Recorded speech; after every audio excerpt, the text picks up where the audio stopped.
Today on the Marvel Cinematic Universe podcast, we are discussing She-Hulk, Attorney at Law, Episode 4 of Season 1. Is this not real magic? All that and more that we have no control over. Welcome to the Marvel Cinematic Universe podcast. My name is Matthew Carroll.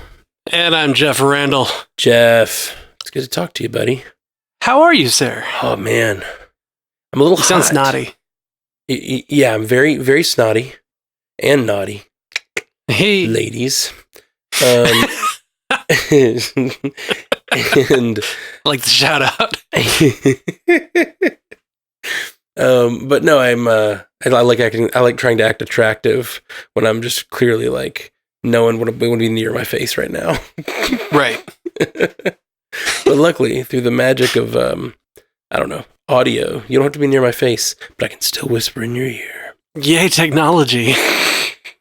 You can whisper in my ear from afar. You know you love it. You act like Thank you, Alexander Graham Bell. Oh man. So we're here to talk about episode 4, which I did a quick shorty this morning on. So you go first. What are your thoughts on episode 4? Man, any episode with Wong in it is a good episode. Yeah, it's almost like it gives Twitter armor for a whole week. Yeah, it's almost like he's good. He provides the show with Twitter armor. So funny. I had a lot of fun with this episode. I was up late because I was doing work stuff, and 2:00 rolled around, and I was like, I could take a break to watch a new episode. So I watched a new episode at 2:00 in the morning, and just had just a great time, just guffawing, laughing in my room, sounding like an idiot in the middle of the night. Like, there's no way people like across the street didn't hear me. Like, I had a great time with this episode. It was hilarious. The Donnie Blaze stuff, like the magic, like fake magic, or I guess illusion versus real magic versus mystic arts. Like, that whole thing was just so great. And like the whole time the episode is playing and Wong is doing all of his stuff, I kept going back to that conversation that you and I had about the loose cannon. And right. And I was like, I don't know, man. Wong's getting pretty dark. Wait, and it's probably because he's been watching The Sopranos. Yeah, maybe that's it. Maybe Wong's like been watching like he's finally catching up on television for like these days, and he's like hitting all the anti-heroes, He's gonna be Breaking Bad soon. Yeah. But yeah, it was a lot of fun. It felt like another episode in the category of like well-rounded, like they clearly have an idea start to finish for how this episode needs to go. And like, I'm not mad at it. I like it a lot. Yeah, man. I'm 100% with you. It definitely felt like another well-packaged, well-written, like this show knows what it is kind of episode. Yep. And at this point, I think they're like the Titania of it all. I've heard people complaining about Titania and how she's not around and all this stuff. At this point, it's kind of funny because Jen is now commenting on that. She's like, who is that? Like, that was very funny. Yeah. Even though she literally fought her in a previous episode, like, she's like, why does this woman keep coming up? Yeah. Like, why does she matter at all? And it's just like all of us are kind of thinking at this point, Pretty great. Well, it's funny because that's almost the running joke of it, is that like Titania was she's like, in all of the advertising, like such a big part of the advertising for the show. And then like we've seen her in one?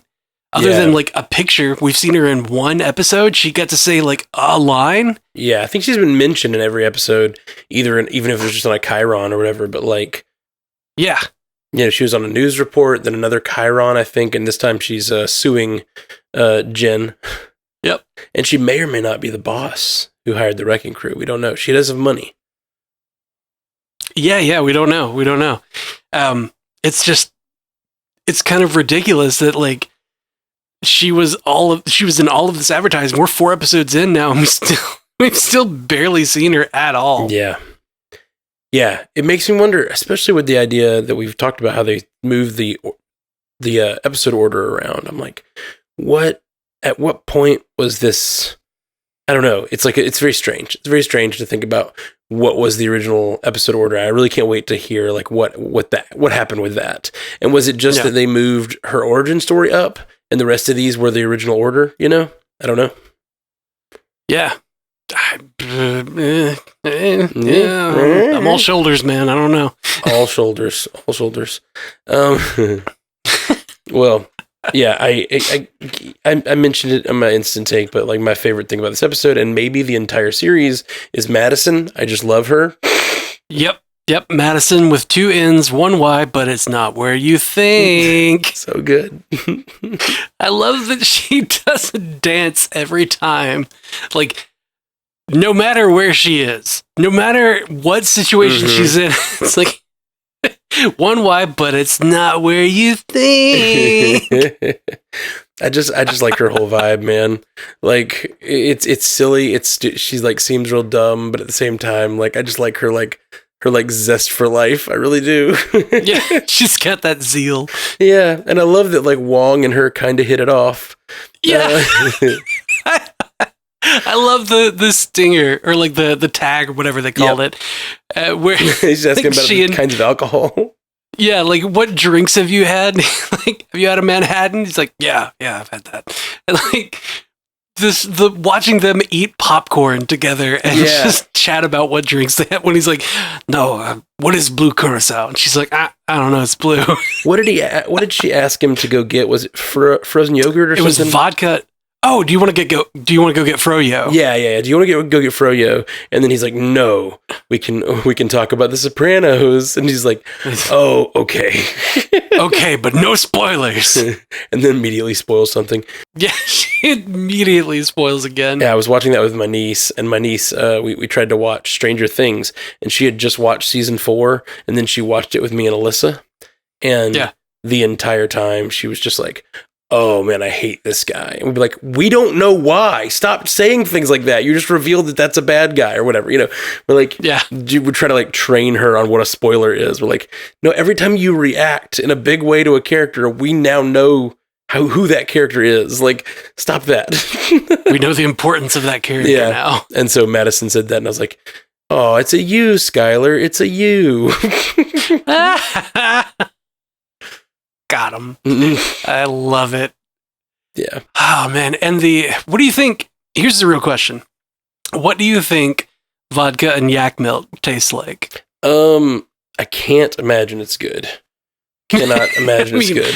Wong did say never again. I do appreciate that Madisynn's down though. Like I said, zest for life. She's at least, she's adventurous enough to be like, I really want to try that. Yeah. Like she didn't say that she wanted to try it with the vodka, but she did say like, I really want to find out. I want to try yak milk. Any yak's milk? Yes, I think from the, was it a wedding? We had some left over from the wedding. Yeah. What wedding? Yeah. Whose wedding? Ooh. Well, I guess it was, no, he wasn't at Christine's. But who did? And she wouldn't have had yak milk. Yeah. No, I agree. Unless they like smuggled some in with, I don't know, in a flask of yak milk and vodka. Why would you do that though? I don't know, man. There's only thing worse than yak milk and vodka, and that's warm yak milk and vodka. Gross. Like, and not even like heated, just kind of like lightly warmed from body heat. Yeah, exactly. Like that lukewarm, been in my coat too long feeling. The thing about this episode that is weird, and this series, I guess, like we've joked and talked a lot about how like Wong's in everything, and this season, like phase Wong, season, phase, whatever, same thing. This season of Marvel, Wong's in everything.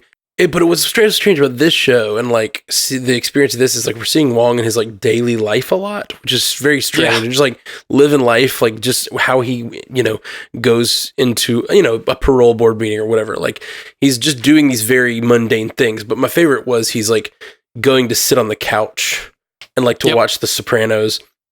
before Madison shows up, and he's dancing his way down. Did you notice that? I did notice that. He was dancing to the intro music for The Sopranos. He's getting down.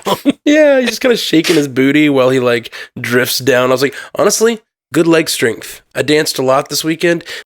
Yeah. That's not like an easy move. Really good squat form while booty shaking. It was good stuff. Yeah. That's like a recent, very, very close to the item experience with this. Close to the item? What's the item? I couldn't, there was not a term that came to my brain in time.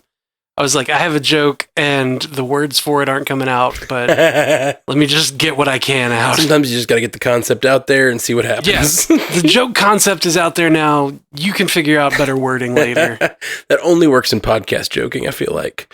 Yeah. It's like, you guys fill that in for me. You know, like make that smoother, funnier. Yeah. Make that smoother when you go to tell the joke to your friends. Yeah, exactly. Because you know they're gonna. Oh yeah, that one's a one for the ages. That's a keeper. So Madison, we were joking about Madison. I think pre podcast. I think just on the live stream. Yeah. So the whole thing with Matt, you know, it's one of those things like we were talking about last week, the speculation versus jokes and all that stuff with the loose cannon episode we talked about. But this is another one where like she apparently made a deal with a demon, a goat demon in another dimension, a talking goat named Jake, that she thinks is named Jake. Yeah, but like gave it 6 drops of her blood, and then she says she browned out, and then awoke in Wong's room or whatever. So I'm like, there's all kinds of things. I'm like, is she Jake, or is she some demon like version? Like, is she an imposter? I could totally see that, you know, shows up in the Sorcerer Supreme's house, you know, maybe that's why she's getting close to Wong. Like maybe she's an imposter from the other dimension, but like none of that is probably true. It probably means absolutely nothing. It's probably just a throwaway joke, but it did make me worried about it. 'Cause like, she made a deal with a demon. Wong needs to help this poor girl. In any other like show, that would be like an important thing she did. But it's so silly in this show that it's like, I guess it just doesn't matter. Yeah, it's a throwaway joke, but we need to dig into it right now. Right. Like we know dimensions are real in this world. We know hexes are real. We know curses can be real. We know all this stuff is real in this world. And now they're going to tell us this poor girl, Madison, whom I love, is cursed by a demon, have made a deal with a demon and gave it her blood, and then we're not going to talk about it? Wong's not even going to be like, I'll help you out with that tomorrow. We'll deal with that. Yeah, we'll deal with that after this episode of The Sopranos. I could have used a line like, oh, he did this spell. Don't worry, we can handle that later. Yeah. Something. Yeah, I mean, my question is, like, she knows, or, well, she talked about this goat, this talking goat, who she thinks is named Jake, but Jake, like, remembering from Doctor Strange, the first one, when you're doing a sling ring portal, when you're making a portal, you have to envision the place that you want it to open. Like, you have to see it in your mind's eye. You have to know where you're going. So this goat that opened the portal for her is obviously familiar with at least that room in Kamar-Taj, if not Wong himself or the Sorcerer Supreme. Yeah, no, even if it's not a demon, that demon still knew how to return her to the Sorcerer Supreme. Like, that is strange, right? Yeah, that bears looking into. Exactly. And I mean, you know, it is the Sorcerer Supreme, so maybe a lot of people know exactly where he is at all times because of the power, but like, I don't know. It just left me with lots of questions. And again, I'm having that like, how much am I supposed to care about this? Yeah. Like, and I know the answer is very little, but at the same time, like, that's what we do here is we talk about all this fun, like, it's fun to speculate about. Like, you know, but it's kind of weird. I just feel like a huge nerd. It makes me feel like a huge nerd. Yeah. Madison is obviously a very important character that is going to have her deal with that goat is going to have repercussions for years to come. Obviously. Yeah. Yep. Exactly. That's why they're going to announce the Madisynn show. Yeah, I love that. Somebody posted that on Twitter. the Disney Plus announcement we're all waiting for, and it's just the Madison show. And it's the tagline says the 1Y, but it's not where you think. So good. So funny. Oh, somebody made a really good pun in the Twitch chat. You had said that she was returned to the Sorcerer Supreme, and that's strange. And they said, no, it's Wong. Because it's not Doctor Strange. Oh, right. Yeah. I get it now. So it's such a delay in the Twitch chat that I'm like, I don't know the joke. I don't know what you're referencing. And it sucks because like I know that some of those jokes sometimes are wonderful, and I'm always like, I don't get it. I've said so many other words since you typed that. Exactly. But Chris Strong does have a good point here. He says, wouldn't that mean that Donnie Blaze knows about some weird dimension with goat demons? Yes. Yeah. Exactly. Exactly. Yeah. Or maybe what they have to envision doesn't have to be exact, or maybe it brings them to a place like that. You know what I mean? Because I was thinking about that in the first Doctor Strange, where he like sends them just to an ice area, and I don't know that he knew exactly where he was sending them. He might have just been like, send them to Antarctica, and like envisioned what he thought Antarctica looked like, and that just takes them there or whatever. You know. Thinking on it, in Spider-Man No Way Home, when Ned had the sling ring, he was just like, I just wish we could see Peter. And then, like, because he was waving his hands and thinking about Peter, it opened a portal to a Peter Parker. Yes. So they're not being consistent with the rules of sling rings, and it's aggravating me. Well, what's inconsistent about that exactly? Like, the sling ring or the portal can go to the wrong Peter Parker.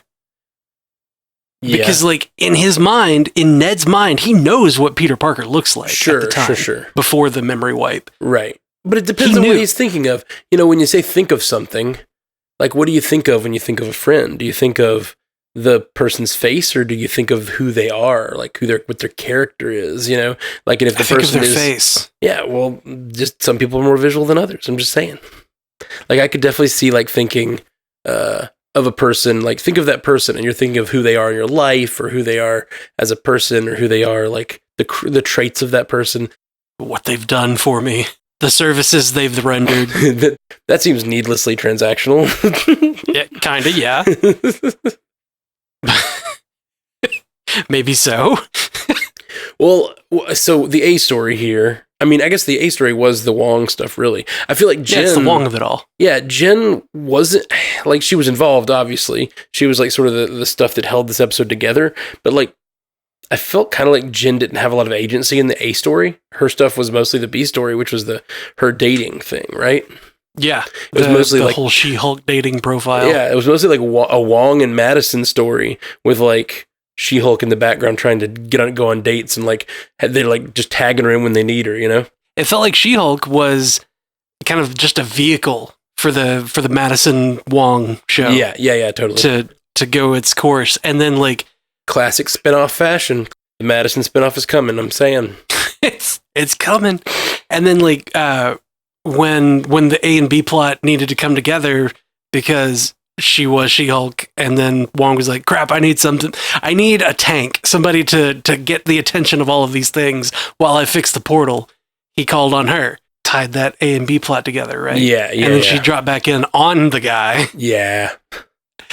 With a little demon claw stuck in her hair. Too sexy. Yeah, man. I'd be okay with that. Wouldn't turn it down, as they say. Indeed. When he was like, you got a little something like right there. Yeah. I was like, it's fine. It's all okay with it. She was covered in demon goop. Like demon viscera. Yeah. Like it didn't seem like gross. The state you would want your partner to fall onto you in, but it's still the beautiful SheHulk, so. Yeah. And then she picked him up. Like, that dude was ripped. Yeah. And she was just like, bloop. Now, so obviously they're still setting up the idea of like her value as SheHulk versus her value as Jen.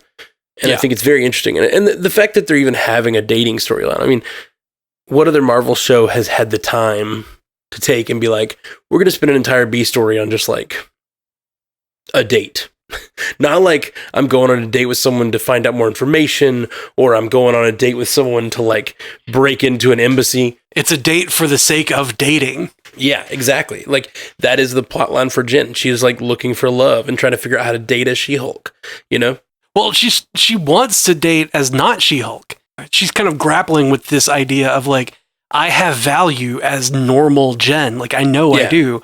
But no one else sees it. When she gets like immediately like 15 matches because she took some pictures of She-Hulk, and like, not gonna lie, she doesn't look bad as She-Hulk, right? So like when she immediately gets like 15 matches as She-Hulk, and she's like, that's really it's really disappointing for Jen. Yeah, I loved that line. Oh my gosh.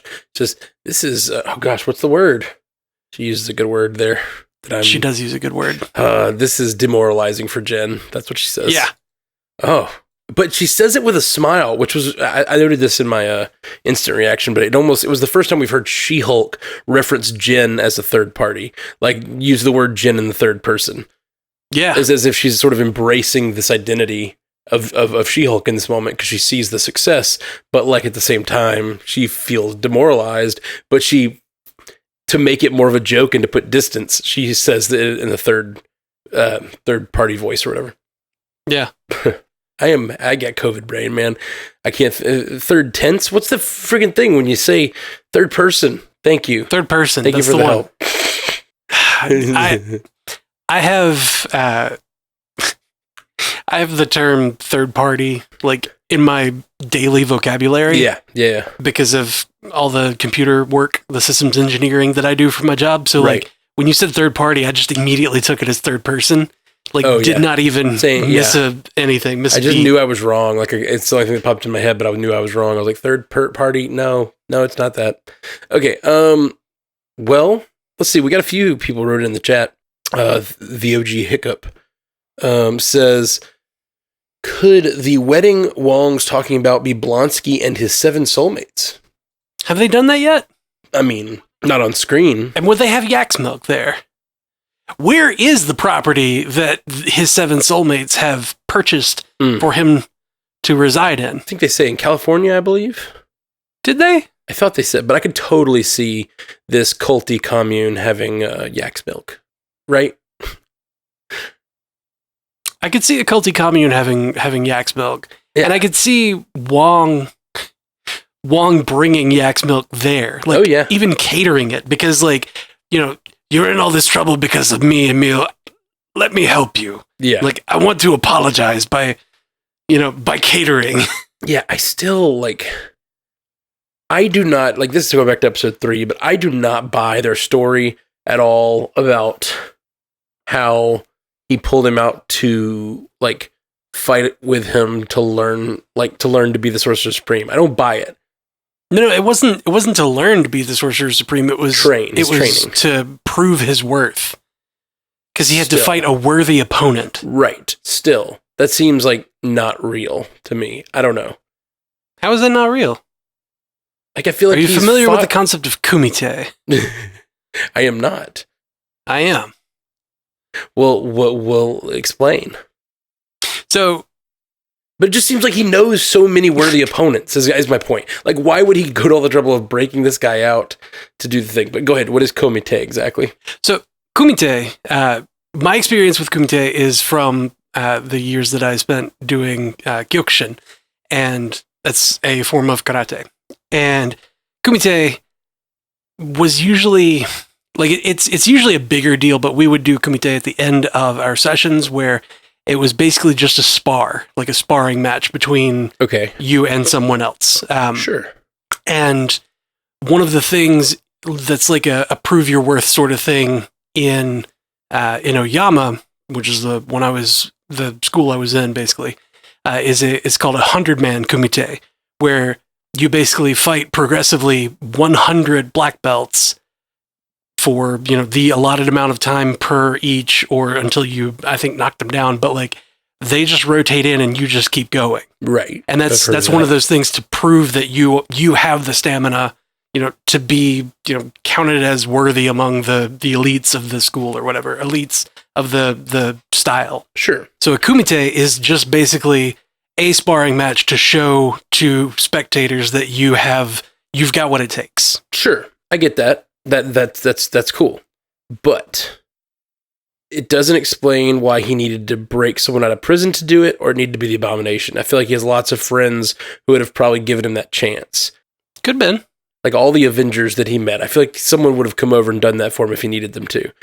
Yeah, it seems ridiculous that he would have broken someone out of prison without really any sort of sign this agreement or hey, can I borrow him for a moment? It does. It seems ridiculous. And then also it seems ridiculous that he's in this underground fighting club to do it.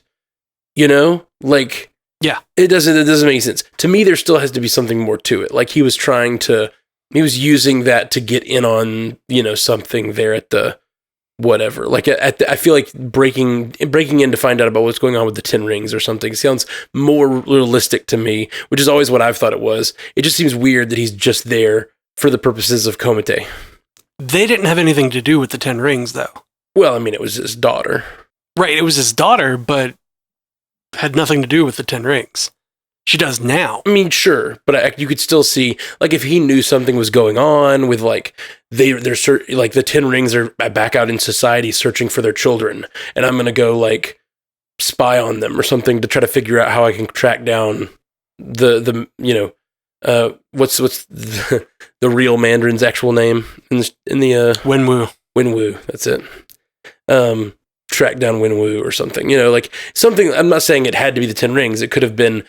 Just the fact that they're having these underground wrestling matches and they've got super powered people and all those cells fighting each other seems like a thing that a hero, not necessarily Wong, because it doesn't seem that interdimensional, unless they're using interdimensional stuff to get fighters or something like that.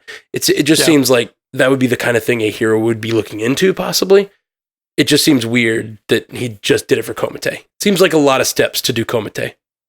But also, when he was done with it, when they were done with the match, they just opened the portal and left. There was absolutely. There was no sticking around. There was no let me investigate further. Let me start rubbing some elbows. Sure, but we don't know what he did after that. So there could have been he sling-ringed in there. He's yes, I would like to come fight in your facility. I'll bring an amazing fighter. I'll bring the well-known Abomination. And they're what? You can do that? Come on in.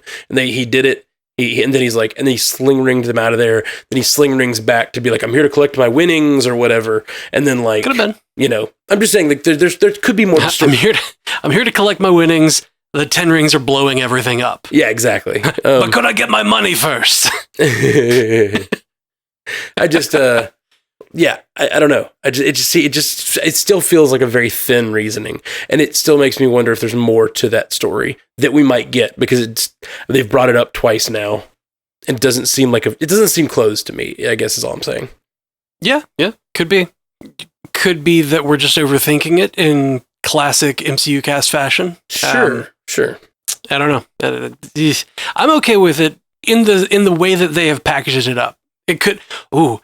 If Wong is lying to us, if he just made up Kumite, if he was just here's this concept that nobody's going to know about.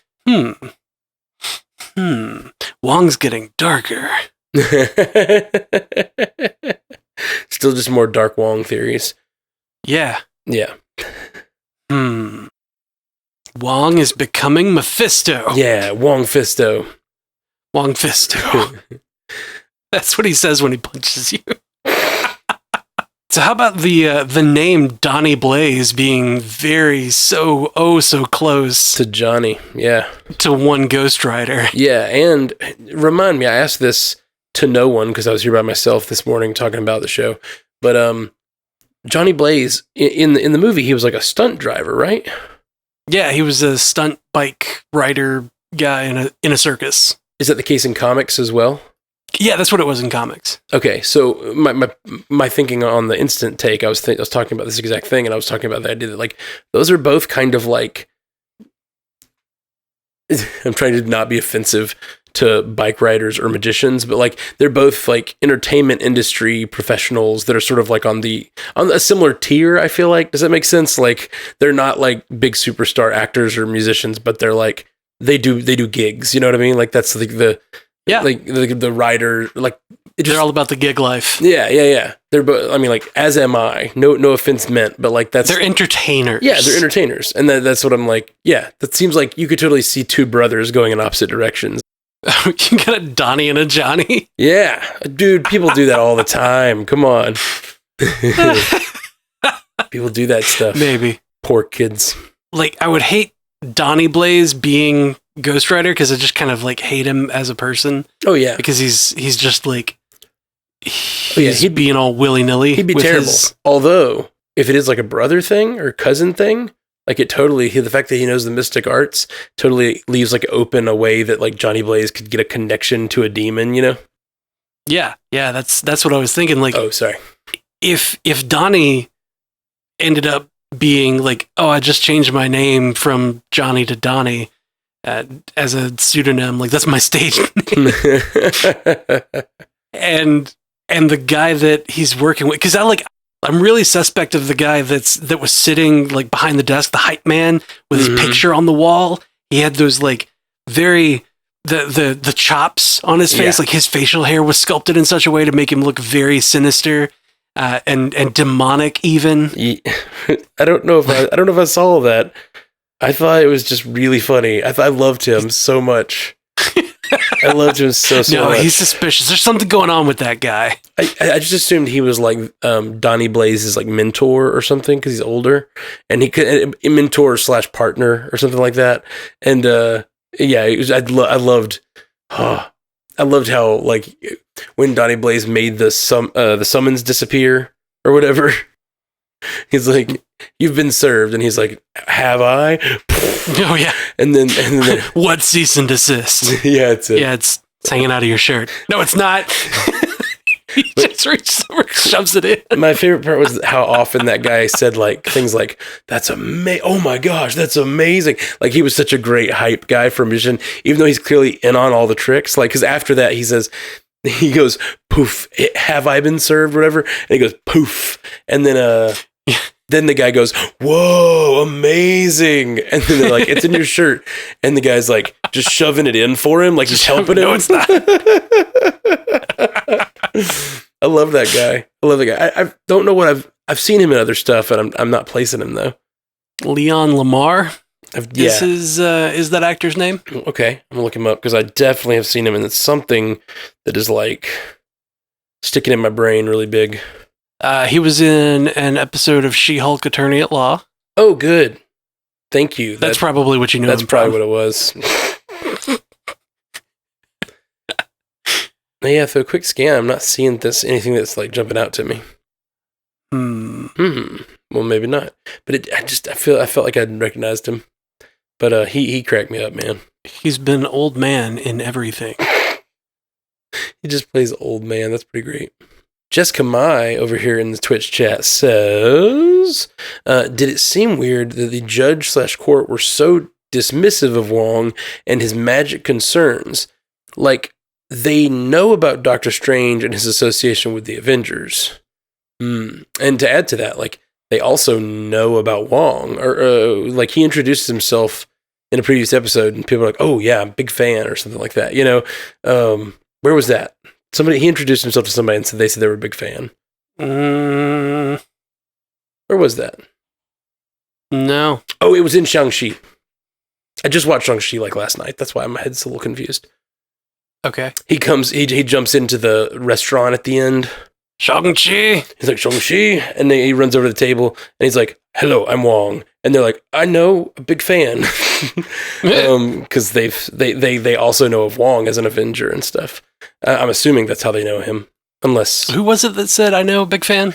I can't remember, honestly. It was either Shang-Chi and Katie or his two friends, which I did not realize that his two friends, you know, they has the two friends that are like picking on them about not having any enough going on in their life.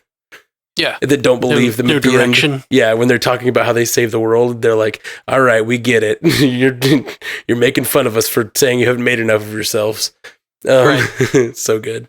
But while he's doing that whole exchange, it's the girl from Everything Everywhere All at Once. The girl that plays the daughter. And then, I knew I recognized her. And of course, Michelle Yeoh plays his aunt in the movie. So they were both huge parts of Everything Everywhere All at Once. Not to spoil anything about their roles, but they're both.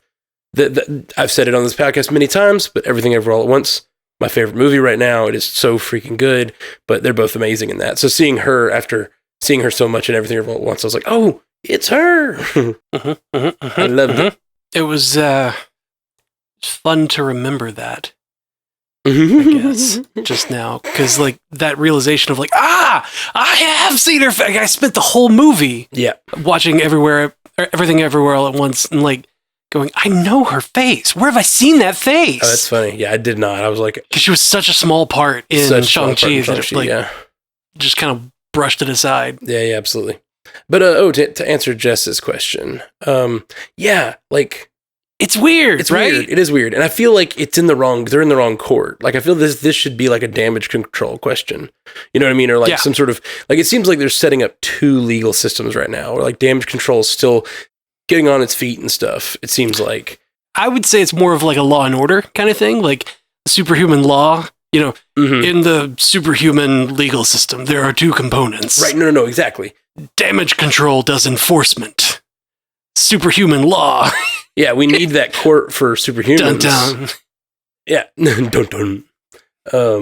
But we really do, at this point, I feel like, need a court for superhumans, not just the regular court system, because it doesn't, like, I mean, the court can't make decisions based on your magic powers, but, like, we're in a world where we know these magic powers are real, you know? So it's like, yeah, somebody needs to make decisions based on your magic powers.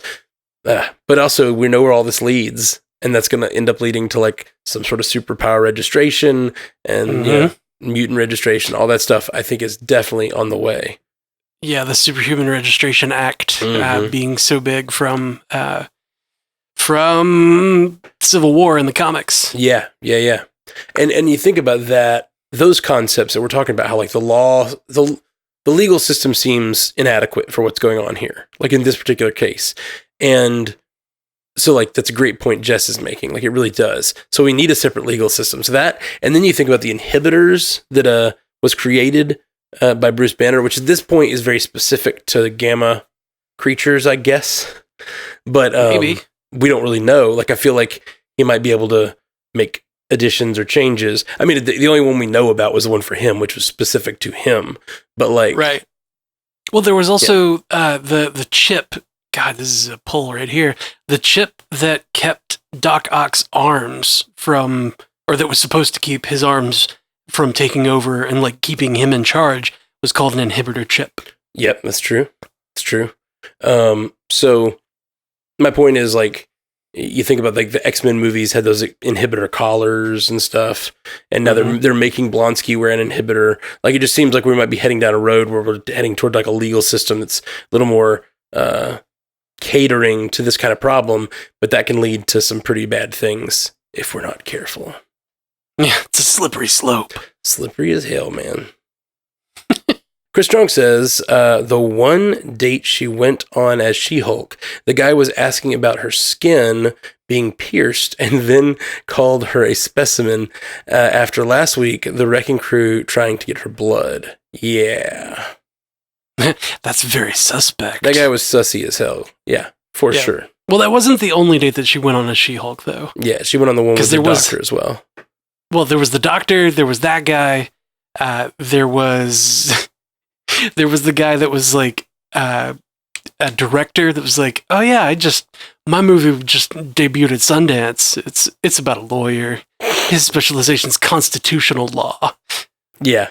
That was and then funny. There was the first guy that she went on a date with. It was like, can I ask you a personal question? How much can you deadlift? And she's like, I don't know, a literal ton? And he's like, I just did 600 and I'm not even a superhero.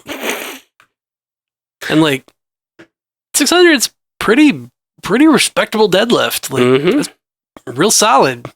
But like, you're comparing yourself to a Hulk, bruh. Yeah. Like, I mean, nah. he's 1/3 a Hulk.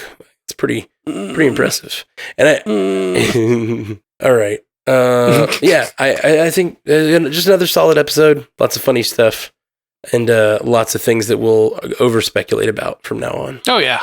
Well, and this is the thing is like a lot of times when we're doing things on this show to talk about speculations, we'll remember some like random line from another thing, and it's like, well, we know that Wong. This is something I was talking about on my instant take. One of the things that I'm a little confused by is like how they use Wong's lack of knowledge about the real world as jokes all the time.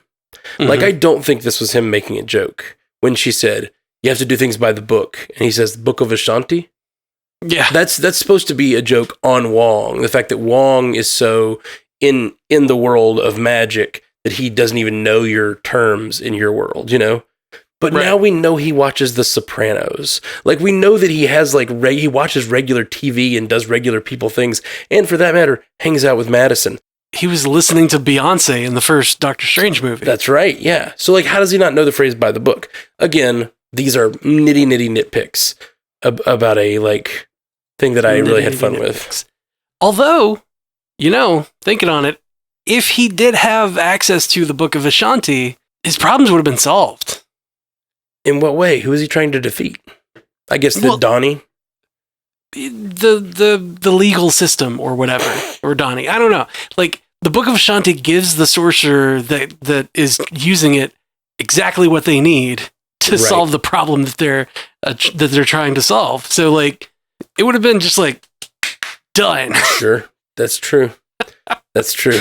It seems a little bit like the nuclear approach. Yeah, it does. Like, we can't just pull the Book of Ashanti out for every single problem. Sometimes you just gotta wash your freaking laundry. That's why they had to put it in such a crazy guarded place. It's like... in between realms. Hard to get to. It's a little difficult to get to, but, you know, you gotta earn it. Have you seen... You've seen Serenity. That's a line from Serenity that it sticks out in my head because of Nathan Fillion's wonderful delivery, but he's like, someone tells him, there's one more way you can send the signal. You got to go, there's another transmitter on this level, It's a little hard to get to, but And then he like goes there and it's just like below him are like it's like a classic sci-fi trope. He's like in the bowels of a starbase trying to get to something and there's just like crazy chomping. Pit. Yeah, like a pit for no reason. And he's like having to like, you know, climb across on jungle gym bars. And he's just like, before he does it, he looks down and he's like, hard to get to. And for some reason, that delivery has like stuck in my head forever. Well, I mean, that is one of your favorite movies of all time. It is. It is one of my favorite movies of all time. For forever, I would say it was my favorite. And there's a few contenders now that have since knocked it wobbly. Not necessarily that it's been knocked off, but it's wobbly. Everything Ever All at Once is extraordinary. I love, though, that we get to, like we were talking, okay, so you use a line from a movie when we're talking about a movie that has Chiwetel Ejiofor in it as Mordo. Yes. We go to a different movie, because you quoted that one, where Chiwetel Ejiofor has a sword again and is being a villain. Welcome to the Chiwetel Ejiofor Cinematic Universe podcast. The CECU podcast. Yeah. CECU cast. Mm-hmm. Rolls right off the tongue. Definitely. You got to simplify it and just say his full name every time. It's so easy to pronounce. So there's talk in the Twitch chat right now about the Book of Ashanti. Wanda did destroy the Book of Ashanti and the Darkhold. So maybe that's why he's not using the Book of Ashanti. Why would he still mention the Book of Ashanti if it was destroyed? They absolutely, for plot reasons, had to destroy the Book of Ashanti at the end of that movie. You know, like there's just it wasn't at the end though. It was like right. Whenever end of the second act. I mean, you can't let it exist and continue to have stories. It's like what they did in with the light speed jump in The Last Jedi. You can't let that exist and continue to have space battles. When the one ship killed all the Empire ships. Oh, yeah. Yeah. Very bad choice. One of my favorite Star Wars movies. I really like that movie. But really bad choice for like the future of your canon to say, oh yeah, just turn one rebel like skiff around and like destroy an entire fleet. Just use it to shotgun the whole fleet. Yeah, that's not a good idea. I'm sure there's some headcanon you could figure out for it, but I don't know Star Wars well enough. Yeah, I don't know. Yeah. All right. Well, guys, we love you very much. We were getting together tonight. We were planning to do a Disney Plus episode and then a She-Hulk episode. But as the time of starting recording this, there were no Marvel announcements. So we'll go ahead and mention as of today, this is the 8th when we're recording this. Thor: Love and Thunder is on Disney Plus, which is exciting. We get to watch it closer. And the making of Thor: Love and Thunder, the assembled episode, which I'm going to watch the hell out of. Yeah. And there have been some cool Star Wars stuff. Have you watched any of the Star Wars stuff yet? I haven't watched the Star Wars stuff, but I saw that there was a making of the Obi-Wan Kenobi show as well. Yeah, the making of Obi-Wan came out, and there also came out a 9-minute featurette about Andor. Ooh. It seemed to have people excited. So what show is Andor featured in up till now? I know it's in he was in Rogue One. Cassian Andor was that guy. I feel really embarrassed. Yeah? I thought Andor was the planet. Oof. That's Alderaan. Okay. They're on Alderaan? Or Endor. They've been on both planets in the trailers or something? No. No, Andor is his last name. Cassian Andor's last name. But Alderaan and Endor. Alderaan is the planet that was destroyed by the Death Star. Oh, you're saying they sound like Andor. No. I just have been seeing this show called Andor coming, and I legitimately did not remember Cassian Andor's name, and it was about these like group of rebels, and so I thought it was going to be about a planet called Andor, and that was like one of the rebel bases. But it also has that guy from I'm so bad at Star Wars, man. But this is why I'm not on the Star Wars podcast very often. But what's the guy with the breathing apparatus played by Forrest Whitaker? Oh, Saw Gerrera. I was like, do you mean freaking Darth Vader? I think I told this story on the podcast already, but in case I didn't, it's the best. I was watching Star Wars with my mom, and we watched all of the almost the entirety of, because we'd been watching Obi-Wan, and so we went back and watched almost the entirety of the original prequels. Mm-hmm. We got to the end of the prequels, and my mom has been talking for weeks about how much she loves Star Wars. We're watching it. She literally went in like whatever year it came out, like 79 or whatever. She went in theaters like 7 times to see Star Wars, like A New Hope. Like, she'd been to see Star Wars so many times in theaters. My dad loved it, and so he like made her go over and over and over. She talked about how much she loved it, loved all the characters, all this stuff. And then we're watching this thing, and like we get to the very end of it, the episode 3, and she goes, "Wait, Anakin is Darth Vader?"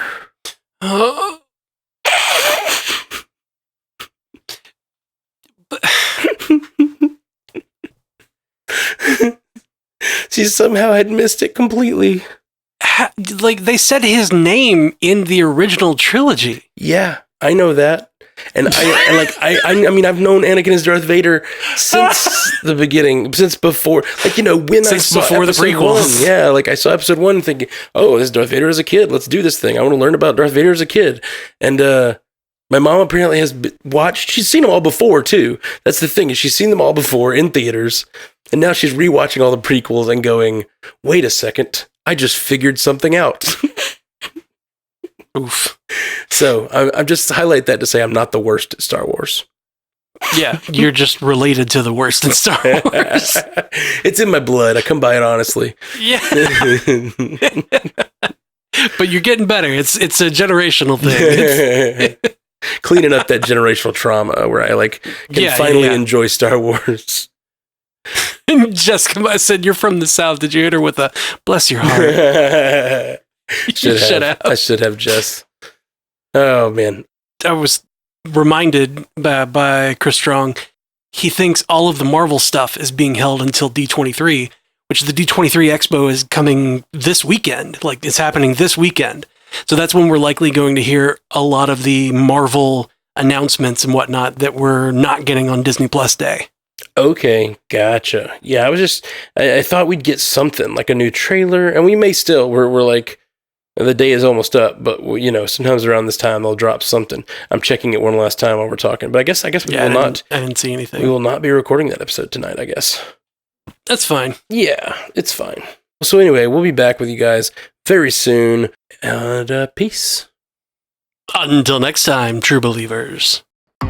Thank you for joining us for the Marvel Cinematic Universe podcast, available everywhere you get podcasts, and now a video version streaming live on twitch.tv/strandedpandatv and available at youtube.com/strandedpanda. And if you'd like to learn more about all of our other podcasts, geeky projects, and ways to support the network, visit strandedpanda.com.